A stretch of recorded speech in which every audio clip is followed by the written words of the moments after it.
two guys are stuck in a broken car during a zombie apocalypse while their supplies dwindle. Will they manage to escape? The story immerses us in a world overrun by zombies. Two baseball-loving friends, Mickey and Ben, are among the few survivors. Forced to navigate the forests and towns of New England in search of provisions, they frequently fend off zombies. In this post-apocalyptic world, life becomes predominantly dull, leaving the guys often idle. Ben quickly adjusts to this harsh new reality, becoming adept at killing zombies and scavenging for food using whatever he finds. Mickey, in contrast, struggles to confront the dangers, instead choosing to escape through music on his headphones. During one of their explorations, they stumble upon an abandoned car. As a zombie emerges from the driver's seat, Ben swiftly eliminates the threat with a headshot. Fortunately, the car starts without issue, offering them a new means of transportation. They head towards Mickey's ex-girlfriend's house for supplies. While Ben checks the premises for zombies, Mickey wanders through his ex's room, caught up in memories. He picks up a new music disc and immerses himself in her scent. Meanwhile, Ben focuses on practical items, discovering two battery-operated walkie-talkies among the belongings. The guys grab blankets and pillows from the girl's room, planning to spend the night in the car. Mickey, tired of roaming through abandoned houses and sleeping outdoors, suggests staying in the house for a while, but Ben says it's too risky. He remembers being stuck in a house with Mickey's family at the start of the apocalypse. They ran out of food, and Ben had to kill their dog to survive. Zombies attacked, and only Ben and Mickey escaped. Acknowledging Ben's logic, Mickey agrees reluctantly, and they continue their journey without further delay. While on the move, Mickey installs batteries in the walkie-talkies they found earlier. To test their functionality, Ben and Mickey hear a radio transmission from other survivors talking about their camp. The survivors seem to live a normal life, celebrating birthdays and watching movies. Mickey wants to join them, but the survivors refuse and tell their friend Annie to stop talking to them. Mickey tries to negotiate, but the survivors cut off the conversation. Ben, ever pragmatic, suggests they move past this setback, but Mickey struggles to let go of the rejection and continues trying to reach Annie. Ben mocks Mickey's fixation, joking that he's expecting Annie to be a cinematic heroine who'll rescue them from the apocalypse. He advises Mickey to adopt a more realistic approach to survival. As they reach an abandoned motel, Mickey decides to scout the building but instantly regrets it when he discovers zombies locked in one of the rooms. Ben steps in to handle the situation, urging Mickey to learn how to defend himself against the undead. However, Mickey still doesn't see the necessity. That changes abruptly when Mickey faces a zombie threat alone. While Ben is away for a swim, Mickey, asleep in the car, is awakened by a zombie clumsily trying to enter. Terrified and alone, he initially calls out for Ben's help.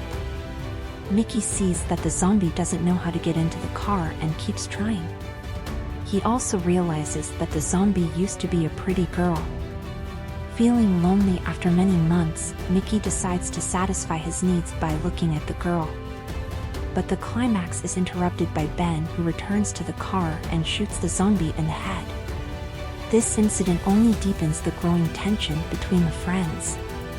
As they search through empty houses, Mickey gets more and more frustrated.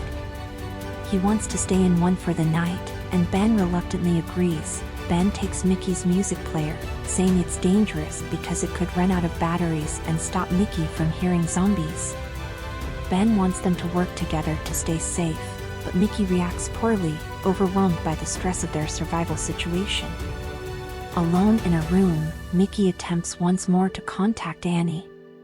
This time, she responds, revealing the precariousness of her situation and warning Mickey that the survivor camp is not the sanctuary he imagines. Despite his romanticized view of the camp, Annie's dismissive response leaves Mickey disillusioned. Meanwhile, Ben takes a rare break to relax. He plays loud music, drinks, and dances around with his gun, briefly forgetting the harsh world around them. This short break shows how important it is to find moments of joy, even in a post-apocalyptic landscape. Late at night, Ben hears strange noises outside. He decides to teach Mickey a tough survival lesson.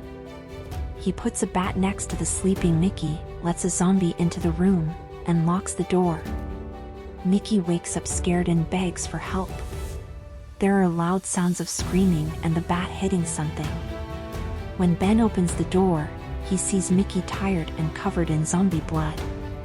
Mickey is angry with Ben for putting him in such a dangerous situation, and Mickey unleashes his anger on Ben. But Ben is happy to see that Mickey has defended himself for the first time and can now defend himself from now on. Mickey tells Ben about his sad talk with Annie, who told him there was no room for them at the camp. Feeling upset, Mickey cries, but eventually, he and Ben make up and keep traveling together. They find happiness in nature and simple activities like fishing, telling stories, and playing simple games. While Ben is getting gas from a car they found, Mickey sees clues that someone might still be around. Suddenly, a stranger grabs Mickey and threatens him with a knife, wanting their car keys. Ben talks to the stranger, who says he was tricked by a group that promised him freedom for work. But Ben manages to outsmart the stranger and shoots the stranger dead as he runs. This leaves Mickey upset and unsure about how Ben handled things. Their argument is cut short by the arrival of new strangers in a car. A woman's voice offers peace, but the situation remains tense. Ben, cautious and armed, and Mickey, unaware of the risk, face the newcomers, a pretty girl and a large man. As the girl converses with them, trying to ascertain the fate of the previous car's driver, Ben plays dumb to avoid suspicion. However, Mickey, not sensing the peril, recognizes the woman as Annie from the radio. Annie's reaction is swift and harsh. Upon realizing her identity is compromised, she shoots Ben in the leg and turns her weapon on Mickey, threatening them to ensure they do not follow her back to the camp. Annie snatches the keys from them and flings them into a nearby field, suggesting they retrieve them while she makes her getaway. As night falls, Mickey's search through the thick grass proves fruitless. Ben, hindered by his injury, proposes they spend the night in the car and continue the search at dawn. In the deep silence of the night, a rustling sound awakens them. Turning on the headlights, they are horrified to see a horde of zombies shambling toward the car. Trapped and unable to escape due to Ben's injury, they brace themselves as the undead encircle the car, groaning and jostling it back and forth. Hours pass in a tense, scary standoff. Mickey is frozen with fear, while Ben carefully uses their limited bullets because they are outnumbered. Frustrated, Ben blames Mickey for their tough situation because of his past actions with Annie. Their supplies are running low, showing how bad their situation is. The next day, they cover the car windows with blankets, hoping the zombies will go away if they can't see them. But the zombies keep surrounding the car. To handle their grim situation, they decide to drink and try to enjoy possibly their last moments. By morning, they realize they must act. Ben, knowing he's badly hurt, tells Mickey to go find the keys and escape alone if he must. Mickey refuses to leave Ben and climbs out after smoking his last cigarette. Ben waits anxiously until he hears a knock. He opens the hatch with hope and fear, only to find Mickey shaken and bleeding from a zombie bite. Mickey, in tears, looks to Ben for what to do next, but Ben knows the only thing he can do. After making the painful choice to end Mickey's life, Ben is filled with sorrow and guilt. He spends days trying to overcome his friend's death. Eventually, he talks to Annie over the radio about a past escape plan and promises revenge if he survives. Driven by his loss, Ben plays loud music and removes the blankets to attract the zombies. As they come close, he escapes through the trunk. The story ends with Ben walking alone on the road, unarmed, followed by zombies, but now he has a clear purpose: to avenge his best friend.